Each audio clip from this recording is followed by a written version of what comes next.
Hola, ¿qué tal amigos? ¿Cómo están? Muy buenas noches. Yo soy Esdras Chabot y esto es Dinero y Poder. El presidente Enrique Peña Nieto presentó su propuesta de reforma fiscal que definió como una reforma social. Incluye la creación de las leyes de la pensión universal para adultos mayores, seguro de desempleo, de ingresos sobre hidrocarburos y del impuesto sobre la renta.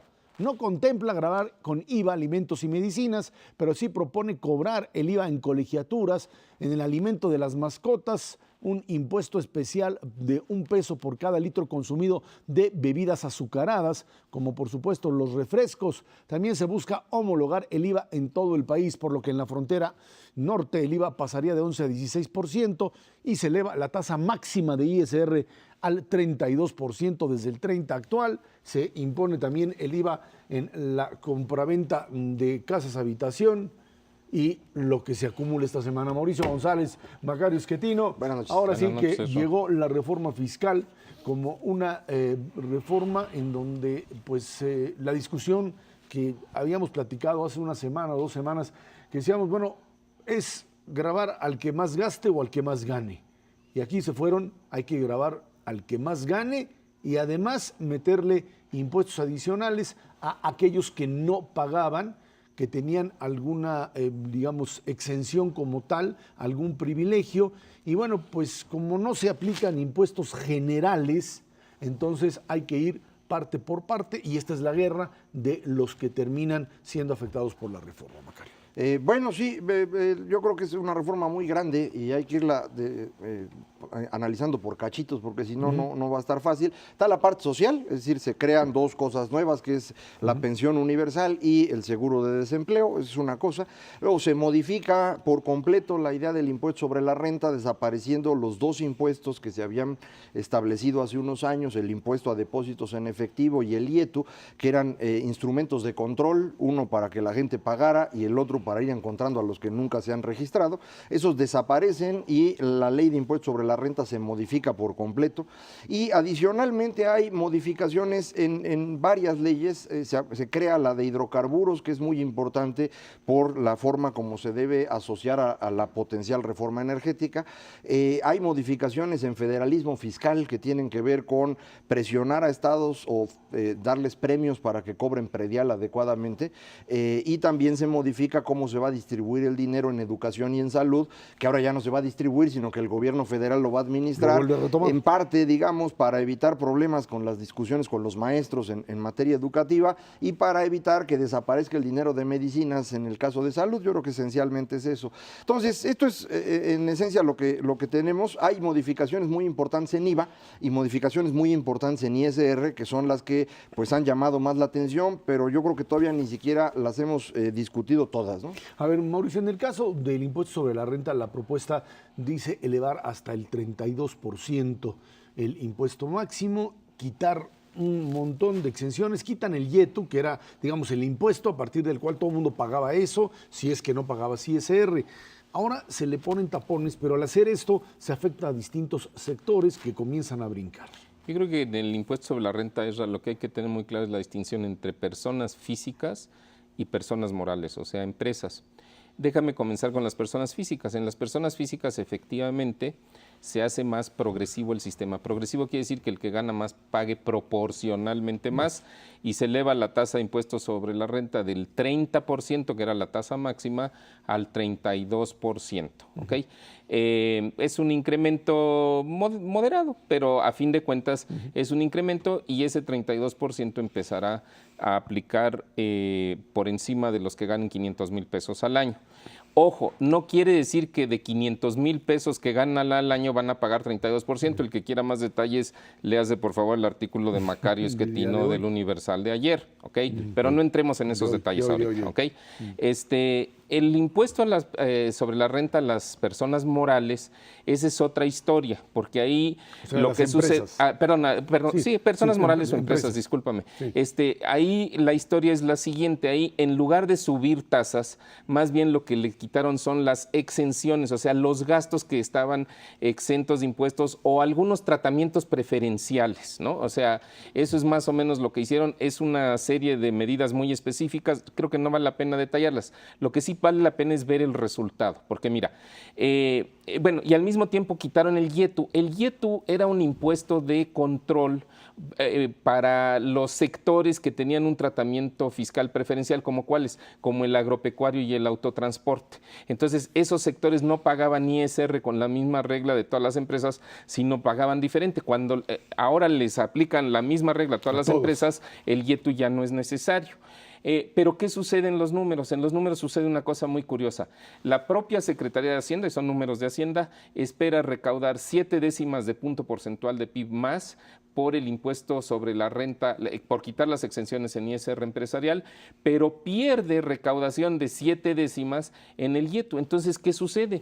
Que a las empresas las dejaste niveladas. En general, digo, habrá unas que pues, no saldrán niveladas completamente, pero en esencia, la carga impositiva adicional va a estar sobre las personas. ¿En dónde? En lo que dijimos hace rato, quitar las exenciones de IVA a colegiaturas, a rentas, de colegiaturas se va a negociar, pero el asunto de rentas y venta de casa y créditos hipotecarios. Gasolina gasolina, pero bueno, gasolina es, digamos, directamente de consumo, pero lo cierto es que hay sectores que brincan, por supuesto, los de la industria azucarera, ya están desplegados diciendo que con este rollo de que ellos no son los que provocan la obesidad, que esto es absurdo, que etcétera, etcétera. Bueno, se dice, ¿por qué me van a meter a mí un impuesto especial para bebidas azucaradas? Los compradores, más bien los vendedores de inmuebles, pues por supuesto se ven afectados porque tendrían que pagar el 16% y esto implica también un impacto importante para aquel que vende y en términos de renta,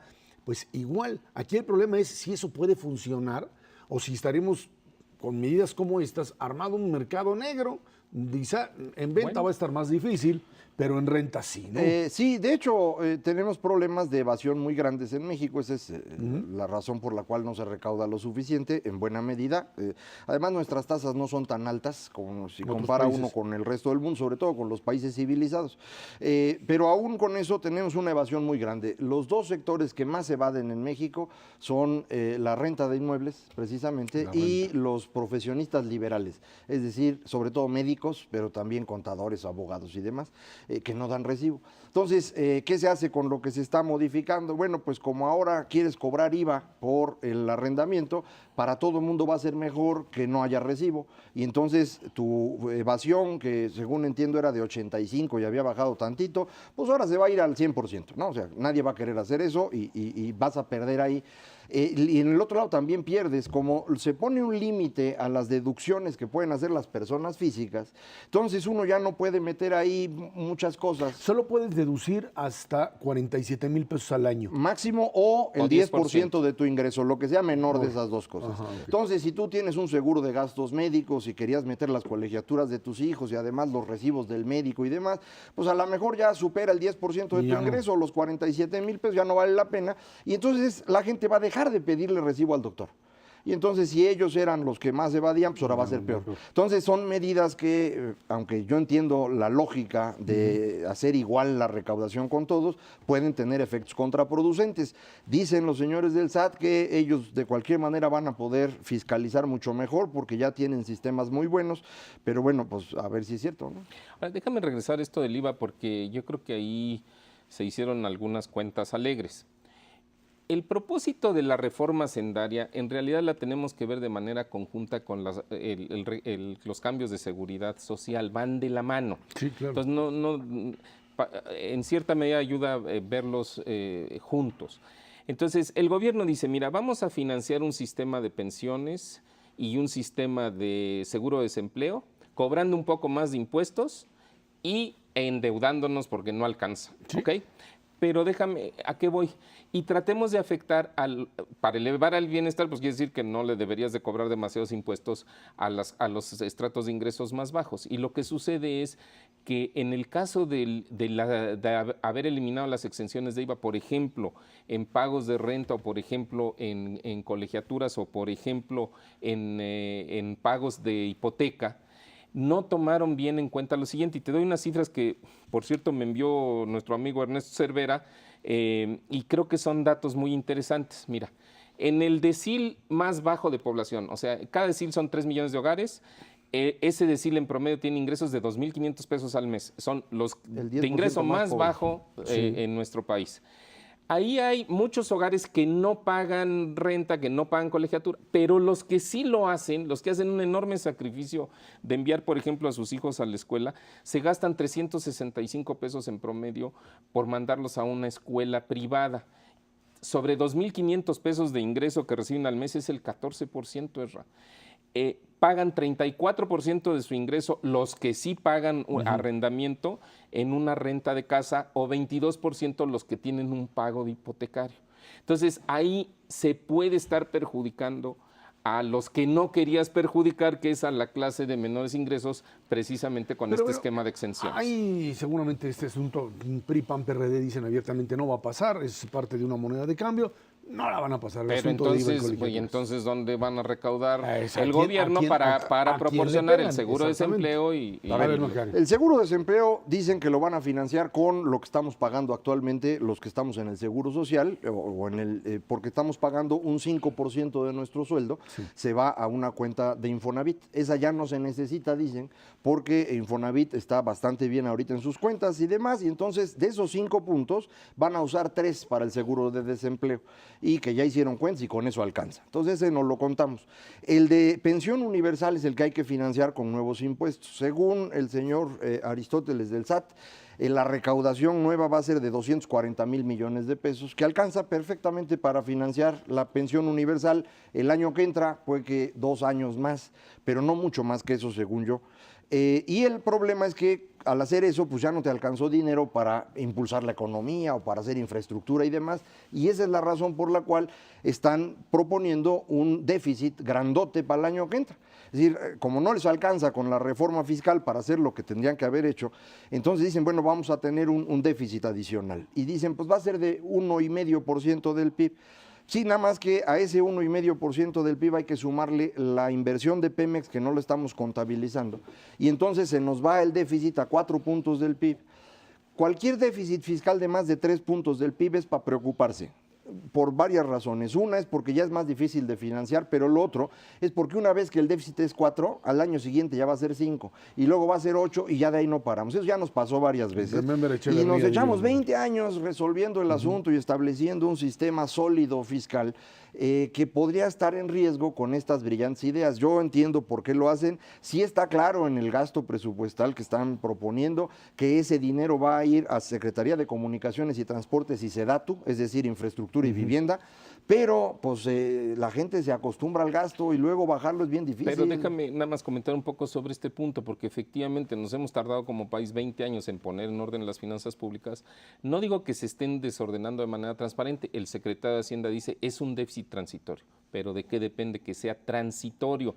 O sea, bueno, si tú ves los números de Hacienda, son números de Hacienda, lo que requerirías para que sea transitorio, para que les ajusten las cuentas, tienes que congelar la nómina. O sea, la nómina del gobierno podría crecer 2% por año de aquí al 2019.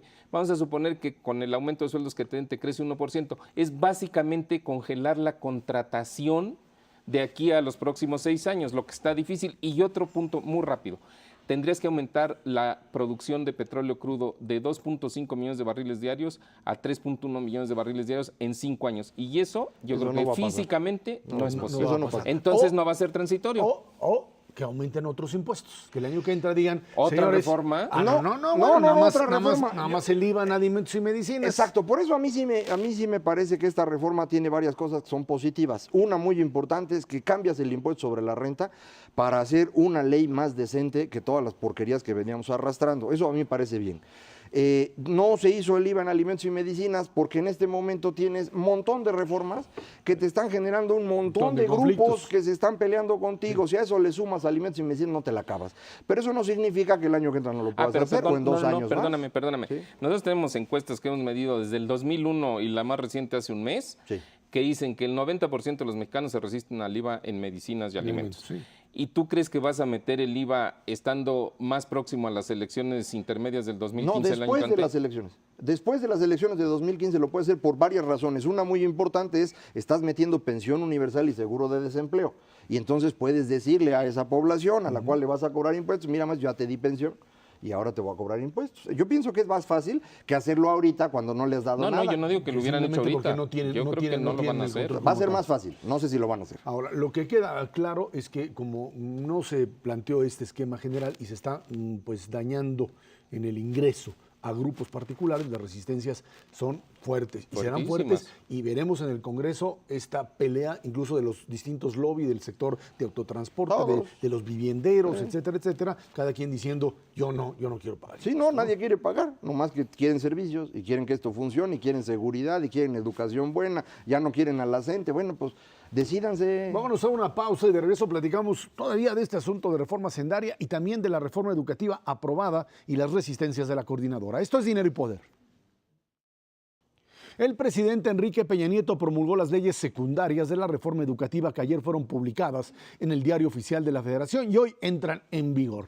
En medio de protestas en contra por parte de la Coordinadora Nacional de Trabajadores de la Educación, el gobierno federal ha dicho que no hay marcha atrás. Este miércoles los maestros realizaron un paro nacional que fue apoyado en más de 21 estados del país y en la Ciudad de México, que sufrió un gran caos debido a las manifestaciones de los profesores. Esta mañana se reunieron con el secretario de Gobernación, Miguel Ángel Osorio Chong, y bueno, pues ahí veremos hasta dónde hay que pagar el costo de este tipo de reforma. Una reforma educativa que también va a costar y va a costar bastante, y en donde pues quizá el punto fundamental que hay que decir es la parte nodal no solo es la instrumentación de la reforma en términos de los exámenes y de las evaluaciones que ahí estaban, la parte central es el haberle quitado al sindicato la posibilidad de contratar plazas. Eso es todo. Ese es exactamente el problema. Es decir, lo que había estado ocurriendo desde 93, cuando se descentraliza la educación y al mismo tiempo corren a jongitud y entra la maestra, es que cambia la dinámica dentro del sindicato. A partir de 97, que se derrumba el régimen y las cosas cambian, incluso llega otro partido al poder, como fue el caso con Acción Nacional, pues esto le da un poder de negociación grandísimo a ese sindicato, el más grande de América Latina, como siempre dicen, que además no solo negocia directamente con la presidencia de la República, sino que en cada estado van ahorcando a los gobernadores. Y dependiendo del lugar le pueden sacar más o menos, pero esto llega al extremo de que las secciones sindicales en los estados controlan quién va a tener empleo, quién va a dar clase arriba del cerro y quién lo va a dar aquí en la esquina, y si hay ascensos o no los hay. Entonces ellos pueden controlar tanto que esa es la razón por la cual la sección 22 está en la Ciudad de México. El señor líder de la sección 22 dice, o van a México y empiezan a apedrear cosas, o los dejo en el cerro, y no van a bajar nunca y no van a ganar nunca ni para comer. Entonces el control que tiene el líder sindical es muy grande, y eso es lo que les acaba de quitar la ley, independientemente de que se avance en calidad y en evaluación y en todo lo demás. Este es un gran golpe contra este sindicalismo, y esa es la razón por la cual se están pues tratando de defender. Lo que pasa es que manejan un discurso doble los de la coordinadora, porque efectivamente lo que ellos dicen, yo lo escuché de uno de los líderes de la sección de Michoacán, diciendo que no, que lo que quieren es un nuevo modelo educativo, que ellos ya tienen un modelo educativo que han venido probando en Michoacán, y que pues ahí se lo pueden presentar a las autoridades de la SEP y a quien sea, para que se demuestre que efectivamente ese modelo, que no es el de evaluación estandarizada, que no es el de ligar las remuneraciones de los maestros con su desempeño, que no es despedir maestros que no saben enseñar, y entonces ahí es donde están buscando la permanencia. Ahora, yo lo que me pregunto, bueno, yo no he visto el modelo, yo no lo conozco, no, pero al mismo tiempo yo me pregunto, ¿y por qué no lo presentaron cuando se estaba discutiendo el proyecto de reforma educativa? Entonces, es este doble discurso donde en el fondo están defendiendo las cláusulas de su contrato laboral, y te lo quieren disfrazar, o nos lo quieren disfrazar la población, de que en realidad están tratando de hacer algo positivo por la educación. Yo creo que hasta ahorita lo que yo he visto son puras generalidades, y bueno, pero en el Inter, pues con todas las molestias que han generado aquí en el Distrito Federal. Ahora, lo cierto es que, pues más allá de la protesta violenta y lo que esto ha traído como parte de la tensión entre el gobierno capitalino y el gobierno federal, porque pues, el capitalino dice, es un problema que tiene que arreglar la federación, y la propia federación dice, pues ya están aquí, así que tú, gobierno del Distrito Federal, tienes que controlarlos. Aquí hay un problema muy serio, no solamente en función de la instrumentación de la reforma educativa, sino en el manejo de lo que es la protesta social en el país. O sea, la posibilidad de que se den manifestaciones, de que haya rechazo a estas modificaciones que se están haciendo, como cuando hablamos de la reforma financiera, lo que pasa es que pues, aquí hay una estructura bien organizada que tiene capacidad de ir, gritar, aventar palos y piedras, etcétera, y en los otros casos veremos otro tipo de resistencias. Aquí el problema es si una protesta social puede llegar a colapsar una ciudad. ¿Y qué tipo de reacción se puede generar? Cuando pasa un día no pasa nada, pero cuando tú tienes más de un mes con este tipo de protesta, el nivel de confrontación y de irritación social te puede generar problemas adicionales. Un día va a aparecer algún loco que les aviente el carro. Que les aviente el carro y mate a alguien, o que saque una pistola en esta ciudad, que pues, por supuesto la tienen. El problema es hasta dónde puedes jalar la liga para pues llegar a una negociación con estos grupos, pero a lo mejor una es negociación que implique, eso es lo que están buscando. Sí, aquí hay que tenerlo claro, estos son grupos de personas que tienen un privilegio que están tratando de conservar y que pueden extorsionar a su gente para manifestarse. No digo yo que todos los que están manifestándose sean pues unos rufianes, pero sus líderes sí lo son, eso no hay duda alguna, y lo que están buscando es ver si consiguen un muertito para poderlo pasear durante 6 años. Y acusar al gobierno de represor. Efectivamente. Entonces, eso es lo que están intentando y el gobierno no ha tenido la capacidad de tener mecanismos adecuados para encauzar esta protesta y pues eliminarla como se hace en todos los países civilizados del mundo. Uno no puede ponerse a cerrar el acceso al aeropuerto o cerrar las vialidades principales en ninguna ciudad civilizada porque aparece la policía con cañones de agua, gases lacrimógenos y te quita. ¿Por qué usan estas herramientas? Pues para no dañar a nadie, para no lastimar. Para eso se usan estas herramientas. Aquí en México no las usamos y entonces lo que ocurre es que lastiman a 15 policías, según entiendo ayer aquí en la Ciudad de México, por los cuales no hay comisión de derechos humanos que hable, lo cual para mí es una cosa muy grave. Sí, yo no entiendo por qué un policía no tiene derechos humanos y el señor que los golpeó sí, es para mí inexplicable. ¿Y por qué también en esa misma lógica, por qué la propia policía no puede detener a nadie? Porque esa es la orden que recibe. Pues es que no los dejan. O peor, cuando entonces los detuvieron el 1 de septiembre o 1 de diciembre, no solo lo soltaron, cambiaron la ley para poderlo soltar. O sea, eso es un ridículo espantoso. Entonces, aquí el problema serio, estamos hablando de la fiscal hace un momento, decimos, bueno, la gente de mayores ingresos en México va a pagar más impuestos y se enojan y yo les digo, bueno, no se enojen, hay que pagarlo, hay que colaborar. Para recibir y un lo que mejor me servicio. dicen es, bueno, espérame, ¿yo por qué voy a hacer eso? Si no solo a los demás no les cobran, sino que los demás pueden impedirme moverme en la ciudad, pueden bloquearme para que llegue yo al aeropuerto y a ellos les van a regalar el dinero que yo pago de impuestos. Y entonces ya no tengo muchos argumentos para decirles por qué tendrían que pagar. Pero mira, yo creo que hay que respetar el derecho de que cualquier grupo social o persona en México se manifieste. Nada más que una cosa es manifestarse y otra cosa es manifestarse dañando los derechos de terceros severamente. Siempre vas a dañar derechos de terceros. Sí, pero pero déjame. El problema es si te mueves o no te mueves. Ese es el problema. Una manifestación que corra, ¿sí? No hay problema. Nada. En Estados Unidos van moviéndose. Cuidado y te paras porque llega la policía y te saca. Porque esto implica un bloqueo y ahí sí hay una violación a la ley. Pero déjame utilizar un ejemplo que no sea de Estados Unidos, sino un ejemplo aquí en México.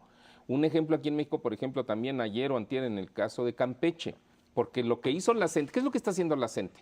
Bueno, ya logró que medio les escucharan. Se hicieron algunos cambios, pero fueron realmente pequeñitos. Se promulgó la ley, entonces como quien dice, ya no tienen mucho que ganar. Entonces convocan a un movimiento nacional en varias ciudades para ver si les prende y para ver si se unen los grupos disidentes, no de la CENTE, sino del Sindicato Nacional de Trabajadores de la Educación, el CENTE, ¿ok? Entonces, en Campeche, ¿no? Logra prender esto.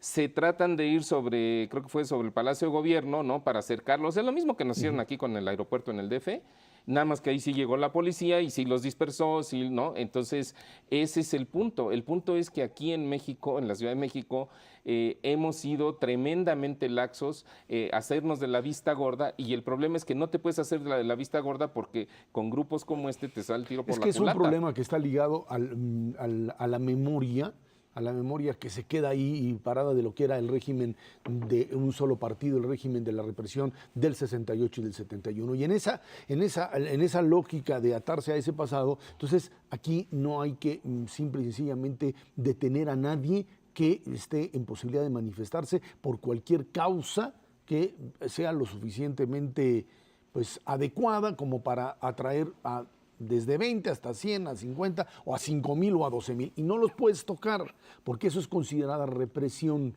El problema es que pues, si uno, Bueno, entonces la ley es subjetiva, uno que estuvo, digamos, en esa lógica del pasado, aquí la idea de la manifestación es una idea que se instrumenta, que se logra a partir de la democratización del país y que le permite a los grupos manifestarse, y así se hizo en los 70s, finalmente a las finales de los 70s, en los 80s, en los 90s, hasta que quizá el problema es que la manifestación como tal, si no bloquea, no recibe los micrófonos y las cámaras de los medios y en ese sentido no es escuchada. Entonces hay que generar un nivel de agresión para que haya una repercusión y entonces te oigan, lo que significa una perversión total de el manejo, digamos, del derecho de petición. Es que ya no es libertad de expresión, sino de presión. Es decir, lo que hacen los grupos es presionar para obtener beneficios. El problema es que se lo pueden permitir a los señores de la coordinadora porque dicen que son maestros y que pues es la izquierda que está buscando construir una república socialista en México y eso es muy bueno y hay que permitírselos. Pues sí, pero al rato van a salir otros que van a querer lo mismo o aparecen las policías comunitarias que unas son de verdad y otras no. Y el resultado al final es que no hay Estado. Y si no hay Estado, todos vivimos peor, ya alguna vez lo dijo Hobbes, ¿no? Es decir, si uno no vive en el Estado, la vida es corta, bestial, brutal y espantosa. No hay manera de que uno pueda vivir bien si no hay un mecanismo que nos resuelva los conflictos entre los grupos sociales y para eso está el Estado. Entonces, si el Estado no puede darnos seguridad pública, porque no la puede dar, no puede resolver los conflictos entre los grupos y no se aplica la ley, pues entonces ya no entiendo para qué está el Estado. Pero, y por qué me cobra impuestos. Déjame hablar un poco hacia futuro, porque yo creo que hay un elemento que es el elemento de los dineros, el elemento del recurso. O sea, ¿cómo es posible que los maestros lleven ya casi un mes aquí con unos campamentos grandes y subsistiendo, ¿no? De alguna manera. A mí me da la impresión de que ya no tienen muchos recursos para esto. Yo pienso que como no lograron grandes avances y no siento que se les vaya a unir el CENTE, realmente se va a ir disipando el movimiento. Pero ojo, se disipa por falta de recursos, no se disipa porque la autoridad aplique la ley. Bueno, y eso es lo que estaría esperando ahí la autoridad, que mágicamente se vayan. Yo creo que, bueno, veremos pues yo creo que ya no aguantan mucho. Exactamente, después de la negociación en gobernación, que no sé qué les puedan ofrecer. Pues que se vayan porque va a haber grito y va a haber desfile y el que desfile es el ejército y ellos siempre les ha gustado que esté libre el camino. Vámonos a una pausa y de regreso platicamos con usted. Banco de México baja las tasas de interés cuando todo el mundo las sube. Esto es Dinero y Poder. El Banco de México anunció la disminución en 1/4 punto de la tasa de interés interbancaria para colocarla en 3.75%. Explica que tomó la decisión porque considera que es una medida congruente con la política monetaria de la inflación, con una meta del 3 más menos 1. Dijo que esto permitirá mantener niveles bajos de precios ante un escenario de desaceleración de la economía en el país. Eso dice Banco de México. Todo el mundo apostábamos que no era posible que con lo que va a suceder la próxima semana de la Reserva Federal Norteamericana va a dejar de comprar bonos y los intereses que están subiendo en lo que serían, no la tasa oficial, pero sí la tasa secundaria, que finalmente es la buena, es con la que se basan créditos hipotecarios, etcétera. Y de repente aquí la bajamos y no solo eso, sino que el efecto es verdaderamente a veces increíble. Hay una revaluación del tipo de cambio que se baja casi hasta los 13, desde el 13.35. Pero uno se pregunta, a ver, que baje 1/4 punto la tasa de interés, ¿realmente provoca que los créditos se vuelvan más baratos y que se reactive la economía? Macario. No creo. Yo pienso que el efecto que tiene en México una reducción de la tasa de interés es mucho menor al que tiene en otros países, en donde la tasa de interés es uno de los precios más significativos. No quiero decir que en México no importe, pero sí es mucho menos efectivo la reducción o aumento de tasa de interés en términos de reactivación de la economía, y en donde pues sí creo que pone un riesgo, y lo comentábamos hace rato hablando de reforma fiscal, es que pues estás al mismo tiempo liberando dinero y aumentando déficit. déficit y esto es un camino por el cual luego es muy difícil regresarse porque se empieza a acostumbrar todo el sistema a este exceso de dinero en circulación y regresar es complicado. Poco, si quieren, como ejemplo, lo que ha estado pasando en Estados Unidos todo este año que dicen que la Fed se regresa o que no se regresa y todo el tiempo hay tensión al respecto. Bueno, pues al rato para que el Banco de México vuelva a subir la tasa otra vez va a haber sufrimiento, ¿no? A ver, yo creo que me expliquen algo porque yo ahora sí que no entiendo. ¿Por qué si en los Estados Unidos tienes ya un nivel de crecimiento anual 2,5-3%? En México estamos hablando de recesión, de niveles de 4% de crecimiento, te vas al 1,8 y dice abiertamente el secretario de Hacienda, es que si no nos vamos al déficit y le metemos dinero, vamos a caer en la recesión. Que ya la economía mexicana no juega en función de la norteamericana, está separada. No, yo entendí otra cosa de lo que dijo el secretario de Hacienda. Yo que dijo, en mi opinión, dijo exactamente lo contrario. Dijo, en México no hay una recesión. No, pero vamos a... Bueno, pero para no detenernos Pero vamos a, ahí, si no entramos en mecanismo de mayor endeudamiento. Para no enredarnos ahí, ¿ok? ¿Qué es lo que le interesa al gobierno? Lo que interesa al gobierno y le interesa y nos interesa a todos los mexicanos es que la economía crezca más. Y originalmente las estimaciones del gobierno y de los analistas extranjeros era que México podría crecer entre 3,5 y 4% este año.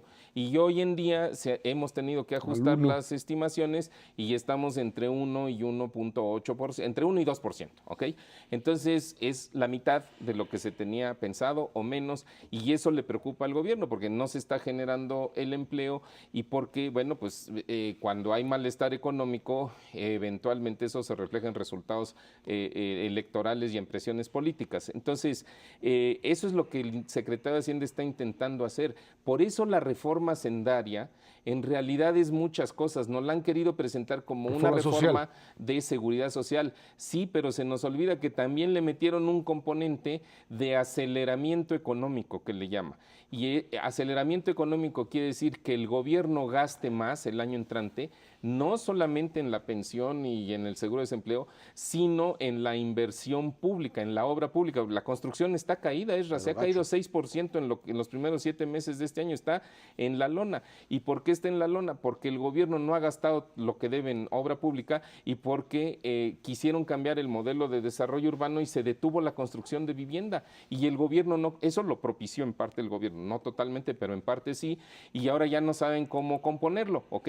Entonces, ¿qué es lo que se les ocurrió? Se les ocurrió acelerar la obra pública endeudándose. Entonces, eso es lo que está persiguiendo también esta reforma hacendaria para que la economía crezca más. Si cae en recesión, no cae en recesión, y esos son términos que de todas maneras no importa. La economía tiene un bajo nivel de actividad económica. A ver, Macario, pero entonces lo que pasa ya en los Estados Unidos no tiene ninguna importancia.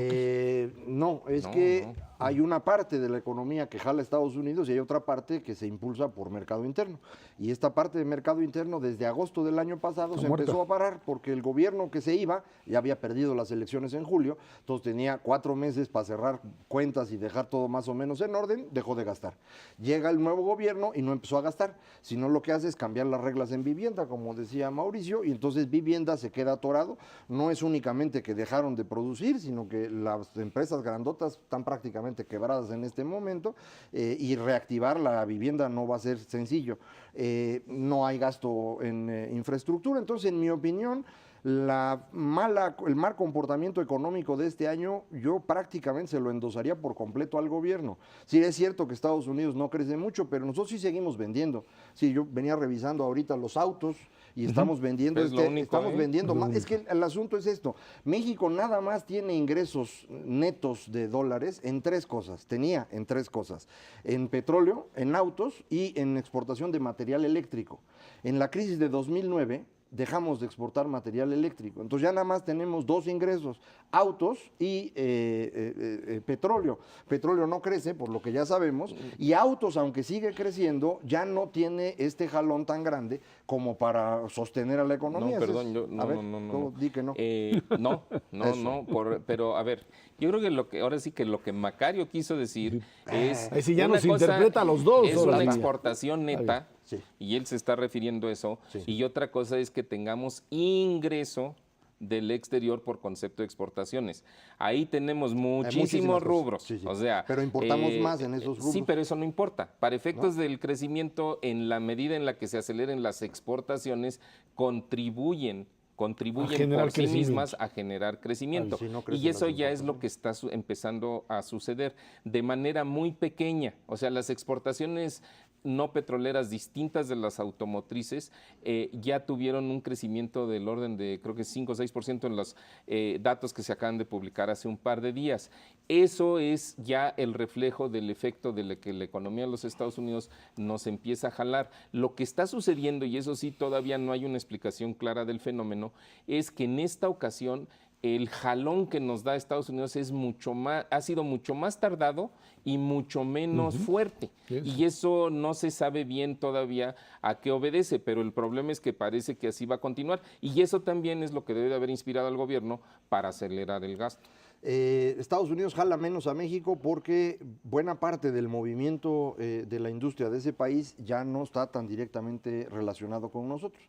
Por ejemplo, cada vez que ellos empezaban a moverse, podíamos empezar a venderles un poquito más de petróleo y ahora no, ahora les vendemos menos. De hecho, Estados Unidos nos está comprando este año 300,000 barriles de petróleo menos al día de los que nos compraba el año pasado, porque ahora ellos ya tienen, y esto va a seguir en el futuro próximo. Buena parte de su crecimiento industrial es una industria en la cual México no tiene dónde meterse, porque ya es un nivel tecnológico diferente al nuestro. Nosotros podemos venderles coches y en eso estamos bien, y es, reitero, en donde tenemos el mayor ingreso relevante. En las otras áreas, como dice Mauricio, sí hay un crecimiento, pero su tamaño es pequeñito en términos de ingresos netos, porque está bien, crecen las exportaciones, pero también las importaciones, y eso hace que tu economía interna no logre crecer al mismo ritmo, ¿no? Bueno, escuchaba ahí cuando estaba el debate de la reforma hacendaria que se decía, estos cambios, este modelo, en otro momento lo hubieran acusado de representar una propuesta populista por andar haciendo crecer gastos sin tener recursos con que financiarlo. Esta baja en la tasa de interés por parte de Banco de México no estaría en la misma línea, o sea, algo que uno Pues diría, sí, pues sí. es totalmente incomprensible que cuando la tendencia la próxima semana, los próximos meses es de subir tasas de intereses, tú la bajas y además partes del principio de que eso te va a reactivar la economía. No sé si eso les Pero va a hay funcionar. sí, nada más que con una enorme diferencia, Esra. En Estados Unidos, solamente por tomar un modelo, un ejemplo, la Reserva Federal tiene la obligación de mantener bajo control la inflación y de procurar el crecimiento económico. Y ahí tiene que ir balanceando ambas cosas.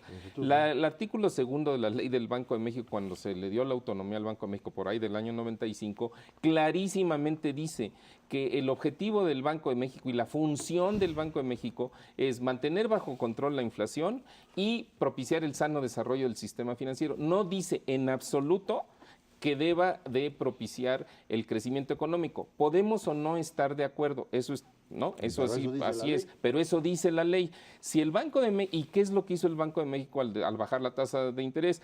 Suscitó precisamente esta especulación de, oye, pues a lo mejor ahora el Banco de México ya también se está preocupando por la desaceleración Y económica. por eso está impulsando. Sí, pero Bueno, no pero puede hacer eso. si lo hace, si así lo Es decidió, ilegal. está fuera de la ley. Así es. Entonces aquí el punto Otro que- más, bueno, todo Ya, mundo. todo el mundo bueno, aquí, pues, es esto pero el Banco de importante en México que México, esté no hay fuera de la ley. ley te mete mucho ruido porque al rato todo mundo lo va a interpretar así y ahora hay que leer, ¿no?, entre líneas en los comunicados del Banco de México si se sienten a gusto o no con la actividad económica.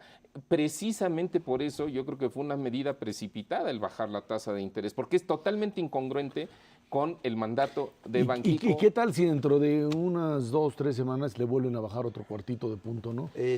Nos vamos a poner muy enojados. Nos vamos a poner muy Uy, enojados. uy, Yo uy, creo no que sé. es que la mayor parte de la gente que se dedica a esto, según estuve viendo, estaban muy enojados cuando bajó la tasa. Si la vuelve a bajar, pues esto va a ser claramente este movimiento populista al que tú te refieres. Yo no creo que la reforma fiscal sea populista. Lo que pasa es que al mismo tiempo que metieron reforma fiscal, metieron el proyecto presupuesto del año que entra, este sí es populista. Es decir, esta idea de que vamos a tener un déficit de 1,5 puntos y que al rato lo bajamos y demás, pues yo hasta que no vea que lo bajan, yo voy a estar pensando que los señores están tratando de ganar votos con el dinero de deuda que van a financiar a una tasa baja porque el banco los está ayudando. Entonces es un complot, pues, del señor Agustín Carstens, el señor Videgaray en contra de nosotros, hasta que no me demuestren lo contrario. Tienen un año pasado. Hay otro punto con el tema de las tasas de interés que hay que estar pendientes. Al bajar la tasa de interés aquí, cuando la tasa de interés en el extranjero tiende a subir, se vuelve México menos atractivo para la inversión extranjera. No se va, bueno, pero deja de venir. Cuando deja de venir, entonces el tipo de cambio se sube. Entonces lo que podríamos esperar es regresar a los niveles de los 13 pesos por dólar o más el año entrante. Pero pero la Secretaría de Hacienda pronostica 12.60 promedio para el año que entra. Vámonos a una pausa y de regreso platicamos con usted de Siria, la guerra o no en ese país. Esto es Dinero y Poder. La propuesta de Rusia para que Siria entregue sus armas químicas a la comunidad internacional detuvo la decisión de los Estados Unidos de atacar militarmente al régimen de Bashar al-Assad. Los 5 países miembros del Consejo de Seguridad de la ONU deciden cómo el arsenal químico sirio debe pasar a control de las naciones y ser destruido. Sin embargo, Estados Unidos y Francia aún se encuentran escépticos sobre la postura siria, que dijo haber aceptado entregar este tipo de armas. Finalmente, el señor Obama tiene que aventarse un discurso hace un par de días en donde pues alguien decía, así debió haber comenzado. O sea, si no podía encontrar más bien un interlocutor en la ONU para una intervención militar, entonces la propuesta debió haber sido con los rusos y los chinos: obliguemos al régimen de Assad a entregar armas químicas, que aquí además es una paradoja verdaderamente dramática. El problema son las armas químicas. Si el señor Assad masacra a su población normalmente, con armas convencionales, el señor puede seguir haciéndolo. Si la oposición siria, que originalmente era vista como una oposición prooccidental, hoy ya está infiltrada por Al-Qaeda, por otros grupos sunitas, etcétera. Bueno, como es tan complejo el asunto, pues síganse matando, no hay ningún problema, siempre y cuando no utilicen armas químicas. A este punto llegamos. Sí, yo creo que hay que entenderlo también en términos de lo que está pasando ahí cerquita, y es la gran preocupación del desarrollo de armas nucleares en Irán. Y entonces lo que Obama quería hacer aquí, según entiendo yo, es dejar claro que no van a permitir que se salgan los gobiernos de las armas convencionales. Un poco decirle a Bashar al-Assad, te hablo a ti, pero para que entienda los señores iraníes. Entonces, yo entiendo que esa era la discusión. También entiendo que lo que estaba haciendo Putin era pues tratar de poner mal a Obama, dejarlo en una mala situación y decir, bueno, pues aquí en Siria no hay nada de armas químicas. Y no fue hasta que quedó claro que Obama iba a bombardear cuando entonces dijo, no, sí hay, pero ahorita se las damos, ¿no? Sí. Entonces, tampoco es que fuera fácil, o sea, con Putin no es fácil negociar, ¿no? Mauricio, esto genera a nivel internacional una serie también de lo que podríamos llamar una enorme incertidumbre, porque una intervención militar, ya sea quirúrgica o lo que tú quieras, por un lado te ocasiona, por supuesto, muerte de civiles, por otro lado también te genera enormes costos, y en donde hay un verdadero pavor a nivel internacional que una intervención de esa naturaleza pudiese generar un conflicto mayor. Es una especulación, nadie sabe si sí o si no, pero lo cierto es que pues, una intervención en este momento volvería a prender la mecha también, no solo de, por supuesto, una guerra ahí, sino un problema económico de una enorme magnitud en los Estados Unidos, que no han podido resolver siquiera su techo de endeudamiento. Pues todavía no salen de los problemas que le causó la guerra con Irak, y ya están pensando a ver cómo le entran a este nuevo conflicto. Efectivamente, mira, Siria no es un gran productor de petróleo, no es el caso de Irak, ni mucho menos, pero eso no quiere decir que no pueda tener repercusiones. En primer lugar, yo te diría que hay dos fuentes de deterioro económico que pueden afectar la economía internacional. Uno es el precio del petróleo. O sea, el precio del petróleo frente a un conflicto en la zona siempre reacciona al alza. Y en estos momentos en donde el único país que está creciendo por encima de lo que se tenía previsto de los países importantes es Estados Unidos. Los demás todos están abajo. China está abajo, la Unión Europea sigue con números negativos. Entonces realmente Estados Unidos es la fuente de crecimiento a nivel internacional. un aumento del precio del petróleo puede detener un poco eso, porque significa el precio de la gasolina más alto en el estado de Texas o de Illinois, y eso pues que los estadounidenses gasten menos. Pero yo creo que el problema mayor puede ser sobre las finanzas públicas de los Estados Unidos, porque efectivamente todavía no terminan de arreglarse, ¿no? Si van a tener que bajar gastos adicionalmente o subir algunos ingresos, porque dentro de unas semanas pocas, otra vez ya van a estar cerca del límite de la deuda pública estadounidense. Y bueno, pues un conflicto en Siria, aunque manden nada más unos cuantos portaaviones y unos cazas y empiecen a mandar, ¿no?, a lanzar misiles, pues eso cuesta. ¿De dónde va a salir ¿de dónde van a salir los recursos? Y eso lo que podría provocar es ahora el temor de que Estados Unidos, que no ha resuelto su problema de sobreendeudamiento público, se agrave, y eso te sube las tasas de interés y te genera una serie de desórdenes en los mercados financieros. Ahora, la salida rusa implica necesariamente un compromiso que es muy difícil de cumplir. Está bien, se entregan las armas. ¿Cómo se entregan? ¿Qué es en lo que están metidos ahorita en el problema? ¿A quién se la entregan? ¿Quién entra en medio de una guerra civil a recoger, a poner su puesto y decir, por favor, se depositen aquí las armas químicas, me las voy a llevar y las voy a destruir? ¿Quién te garantiza además que el régimen sirio te está entregando absolutamente todo? Y si de una o de otra manera esto también no termina generando, con una intervención de esa naturaleza, un mayor choque entre las dos partes, entre la rebelión siria, a que además, recuerden, está apoyada por otros países árabes interesados en tumbar a Assad por lo que él representa frente, por supuesto, lo que decía Macario, la amenaza iraní. Entonces, aquí el problema es que pues sí, ya se salieron de la ruta de la confrontación directa, de lo que sería el ataque, pero ahora están metidos en un nudo peor. ¿Cómo hago para obtener este tipo de armas? A menos que sean los rusos directamente los que las recojan y que los norteamericanos lo vean. ¿Y tú le crees a Putin, no? Pues sí. No. Digo, está en chino eso. O en ruso. En ruso. La situación sí es complicada y otra vez no es exclusivamente el problema de si Estados Unidos quiere o no quiere atacar, es que también Turquía y Arabia Saudita no quieren que se quede el señor Assad, y entonces ellos están promoviendo parte del desorden y están presionando mucho a Estados Unidos. Israel presiona a Estados Unidos para que efectivamente le muestre a Assad para que entiendan los iraníes y no sigan con lo de las bombas nucleares. Su problema, ¿sabes cuál es? Entonces, El problema central es que si tuvieran un sustituto ¿de Assad? No. ya lo hubieran puesto, pero no lo tienen. El problema es que la única que nunca salida lo tienen. eficiente para resolver el problema de fondo sería hacerle como en Irak o Afganistán, entras y ahí te quedas. Pero eso sí, le cuesta una lana. es una... No, es imposible como hacerlo eso ahí. no se puede y no se puede el Así otro, es. pues no se puede. Déjame comentar el caso de Libia. ¿Qué pasó en Libia? Estados Unidos, ¿no?, mandó los misiles, ¿no?, un comando, no sé qué, algunos de los grupos de resistencia contra Gaddafi, lo mataron. Sí. ¿Y qué pasó con la economía y lo único que generaron fue un caos dentro de Libia, en el sentido de, ahí sí, la producción de petróleo se les fue de 2 millones de barriles a 100,000 y no se ha logrado restablecer. Entonces, ahí el orden, ese es el problema, que luego remueven o ayudan a remover a estos dictadores y los vacíos que dejan no los controlan. No tienes la hay capacidad manera. de armar alternativas políticos. A menos de que los invadas y entonces te cuesta dinero. No, y si los invades tampoco, porque ahora, por no te ejemplo... puedes salir. Ahora, por ejemplo, en el caso iraquí, impusieron, se salieron y dejaron a un presidente, a Nuri al-Maliki, que ahora está trabajando básicamente con los iraníes.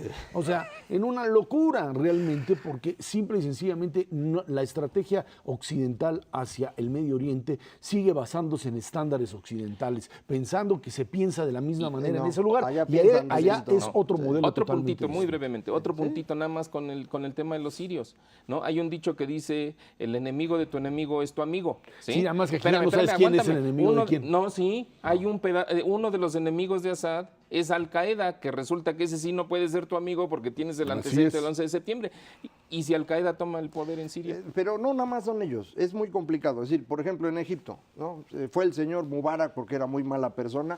Puta, se volvió una cosa espantosa eso, ¿no? Y entonces se vuelven a matar entre ellos y regresa el ejército porque es la única salida viable. Y es lo mismo que puede pasar en todo el resto de esa zona. Sí es muy complicado. Y sí se piensa diferente y no se pueden usar los criterios. De aquí esta idea de Estados Unidos de que yo llego, quito a estos monos y hago democracia. Ajá. ¿no? Digo, estás hablando de un grupo humano que no ha pasado el proceso de Occidente de separar iglesia de Estado, que a nosotros nos costó montones de muertos de los que ya nadie se acuerda, y en esta región del mundo no ha ocurrido, es muy complicado. Ahora, para el caso, digamos, de la conexión de México, yo diría, no, esto está muy lejos, pero lo cierto es que un fenómeno que pudiese generar una caída o un interrogante sobre la recuperación norteamericana te vuelve Nos a da al pegar traste. más con todo y la reforma sendaria. Pues es lo que decíamos hace rato, apenas están empezando a levantar las exportaciones no petroleras distintas de automóviles y eso es porque la producción en Estados Unidos, la producción industrial ya está creciendo.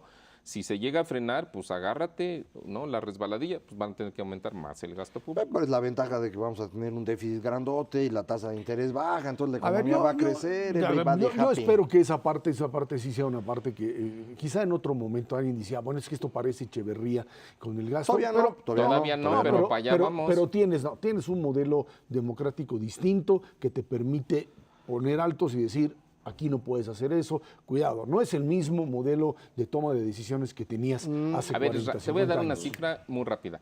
En el año 2000, ¿sí? 2002, la deuda pública sobre el PIB en México era 17% del PIB. El programa sendario para el año entrante con la reforma es de 40% del PIB. ¿Te parece que vamos en el sentido correcto? Bueno, pues, ¿y Siria qué? ¿Qué pasó? No, de Siria ni te sabemos preocupes, nada. mano. Bueno, vámonos. Ya, gracias, Mauricio González, Macario Schettino. Gracias a usted que nos ve y nos escucha todos los jueves aquí en 11 TV México, Dinero y Poder. Estamos en la radio, Noticias MBS, en el 102.5 del FM, de lunes a viernes, de 5 a 7 de la noche. Por nuestra parte, muchas gracias y muy buenas noches.